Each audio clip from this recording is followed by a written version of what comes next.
Halo teman-teman, kenalin aku Putri Selestari dengan NIM 724244444002.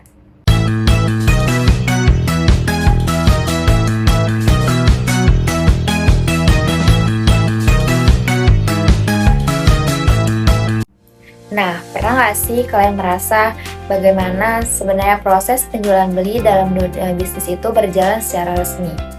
Ternyata, semuanya bukan cuma lewat chat atau telepon, tetapi juga melalui surat bisnis yang punya alur dan aturan tersendiri. Nah, di video ini kita akan bahas jenis-jenis surat bisnis dari awal sampai akhir proses transaksi. Yuk kita pelajari bersama. Sebelum kita masuk ke jenis-jenisnya, kita pahami dulu nih, apa sih sebenarnya surat bisnis itu? Jadi, surat bisnis adalah surat resmi yang digunakan dalam kegiatan usaha atau perdagangan, baik antar perusahaan maupun individu. Jadi, fungsinya itu bukan hanya untuk membuat komunikasi biasa ya, tapi juga sebagai bukti tertulis yang sah dalam suatu transaksi. Makanya, surat bisnis itu penting banget. Kalau ada masalah, surat inilah yang jadi pegangan hukumnya. Nah, dalam praktiknya, surat bisnis itu mempunyai alur yang terstruktur. Ada 8 jenis surat yang masing-masing punya peran berbeda. Kita bisa lihat di sini. Surat nomor 1 sampai nomor 6 adalah alur utama dari sebuah transaksi bisnis.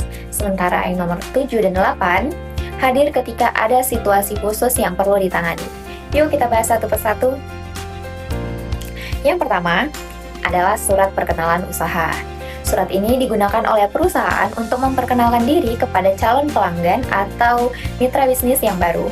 Isinya itu biasanya mencakup profil perusahaan, produk atau jasa yang ditawarkan, keunggulan yang dimiliki, sampai ajakan untuk mewujudkan kerjasama. Tujuannya itu sederhana, menarik minat dan membangun kepercayaan. Ibarat kontak pertama kali, kesan pertama harus bagus dong. Setelah mengenal perusahaan tersebut, giliran calon pembeli yang bergerak. Mereka mengirimkan surat permintaan penawaran. Di surat ini, calon pembeli meminta informasi lebih detail, mulai dari harga, kualitas barang, cara pembayaran, sampai waktu pengiriman. Perlu diingat ya, pada tahap ini pembeli belum berkomitmen untuk membeli. Mereka dalam proses mempertimbangkan pilihan masih terbaik. Jadi surat itu semacam boleh minta info dulu nggak gitu dalam dunia bisnis formal. Nah, setelah menerima permintaan itu, penjual membalas dengan surat penawaran. Di surat ini tuh penjual menyampaikan detail produk, harga, potongan harga kalau ada, syarat dan ketentuan pembelian, serta masa berlaku penawaran. Intinya tuh penjual berusaha meyakinkan pembeli bahwa produknya tuh adalah pilihan terbaik gitu. Jadi kalau dianalogikan, ini tuh seperti penjual mengatakan, "Nih loh produk kami bagus gitu, harga segini dan berlaku sampai tanggal segini, jangan sampai kelewatan." Gitu. Nah, kalau pembeli cocok dan menyetujui penawaran tadi, saatnya mereka mengirimkan surat pesanan. Surat ini tuh berisi daftar barang yang dipesan, jumlah, dan harga yang disepakati. Terus detail pengirimannya juga. Nah, ini adalah momen penting karena surat pesanan menandai bahwa transaksi sudah mulai berlangsung secara resmi. Dari penjual punya kewajiban untuk memproses pesanan tersebut.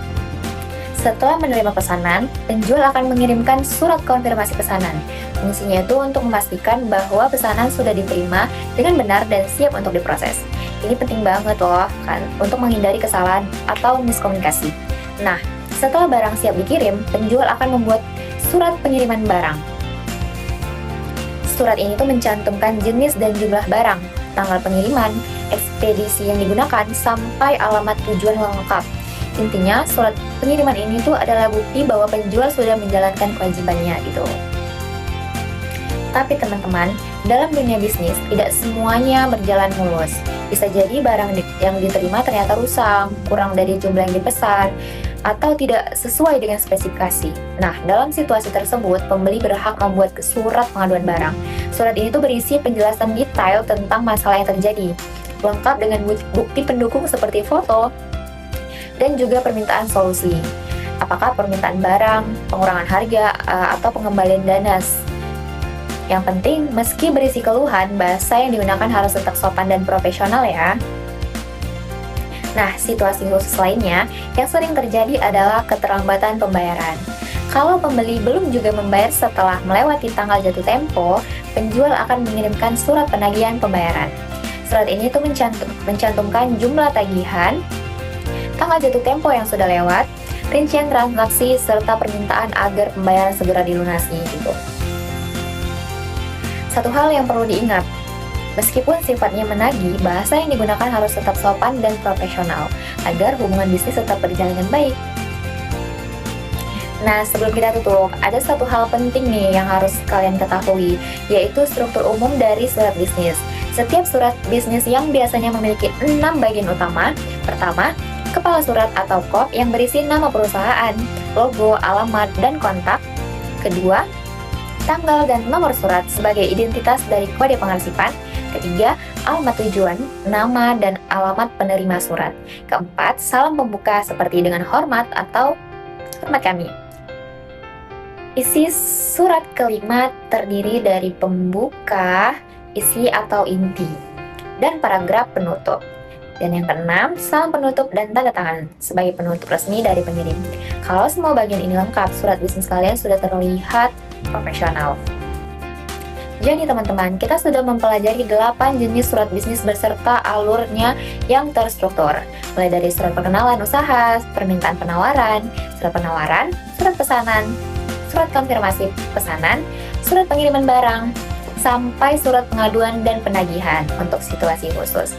Intinya, surat bisnis bukan hanya formalitas, tapi alat komunikasi yang profesional, sekaligus bukti hukum yang sah. Dengan memahami surat bisnis, kalian bisa berkomunikasi dalam dunia usaha secara lebih komprehensif, sopan, dan dapat dipertanggungjawabkan. Semoga materi ini bermanfaat ya teman-teman. Terima kasih sudah menonton. Sampai jumpa.